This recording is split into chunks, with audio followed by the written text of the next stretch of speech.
Welcome back to my channel. আশা করি বন্ধুরা তোমরা সবাই খুব ভালো আছো। আমরা খুব ভালো আছি। আর প্রচণ্ড গরমে আমাদের সবসময় মনে একটু ঠান্ডা কিছু খাই, বিশেষ করে আমের কিছু হলে তো খুব ভালো লাগবে।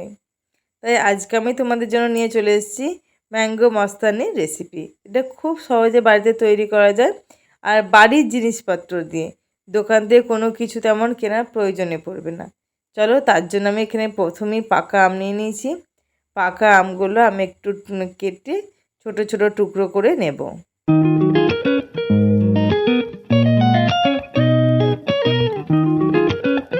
আর পাকা আমের তো স্বাদ, গন্ধ সবটাই তো অতুলনীয় আর অপূর্ব।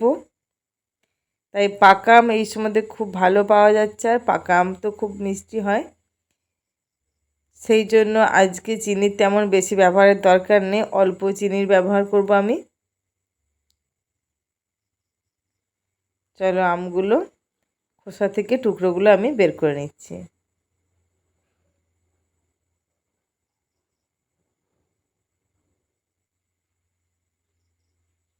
ব্যাস, আমার আমের টুকরো নেওয়া হয়ে গেল আমার। এবারে আমি নেব একটা মিক্সিং জার। একটা মিক্সিং জার নিয়েছি। এটা মিক্সিং জারের বড়টা নিয়েছি আমি, জারটা।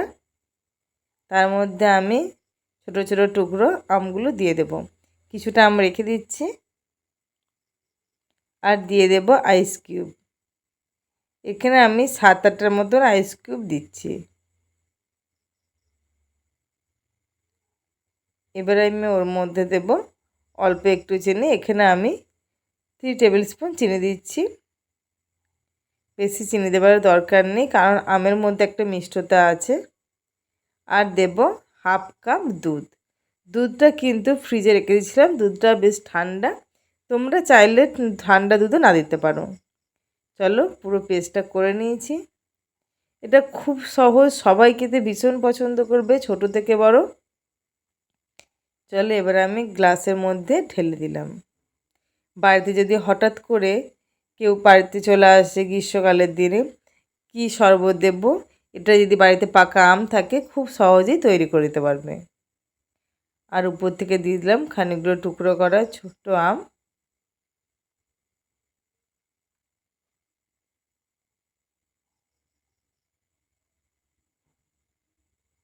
আর উপর থেকে আমি একটু ড্রাই ফ্রুটস দিয়ে দেবো।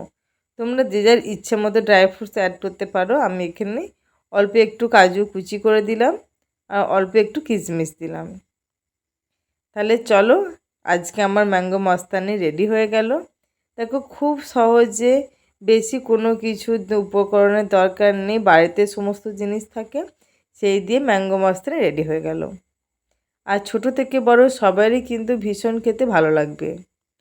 তাহলে আজকে আমার এই ভিডিওটা যদি তোমাদের ভালো লাগে, প্লিজ একটা ছোট্ট করে লাইক আর কমেন্ট করে জানাবে আজকে আমার এই ভিডিওটা তোমাদের কেমন লাগলো। যদি ভালো লাগে প্লিজ একটা কমেন্ট করবে। তাহলে টাটা,